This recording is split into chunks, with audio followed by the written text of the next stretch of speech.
Here's why I'm confident that you have a really good shot at getting your ex back. Listen, I understand that people cheat. Sometimes you begged and you ran them off. Maybe you were anxious and you just asked for too much. Or maybe your ex is like super stubborn, or they're an avoidant, or there's all these reasons why you feel defeated because they broke up with you. And there's all this history that happened between you guys. And you're kind of wondering, like, is it even, is there really a chance? Now, there's a lot of reasons why I think it's really, really possible for you to get your ex back, and I'm going to lay those out for you. The first one is my personal story. I dated an avoidant that had BPD, best to my knowledge, and she had a sleep condition that she would use to like escape arguments with.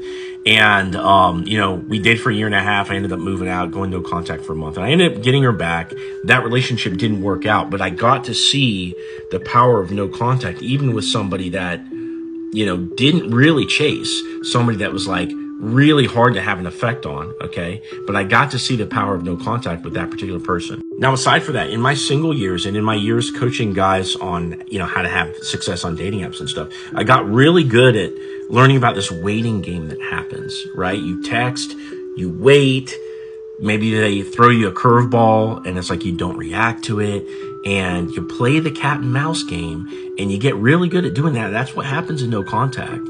And I've just seen it work over and over and over again, not even just with people that have broken up, but just people that are feeling each other out in the dating world. And if you think about it, after you've broken up, you have to re-attract them just the same way that you did in a brand new, like when you guys first got together, right? The same way that people attract each other on Tinder, etc. Okay. That has a high degree of applicability to your exact situation, despite whatever stuff that you've been through. So having been through that, again, I see this cat and mouse game, and that is going to have applicability to your situation. I think for a second about your history. That person has a connection with you. All the times they said, I love you. All the times you said, I love you. The memories that you had, the good moments, right? The times you met their family, or maybe you did something with their kids, night out under the stars, a great date, times you had great sex. All these things matter, even if towards the end of the relationship, they said they didn't love you, that they never loved you, that they were done.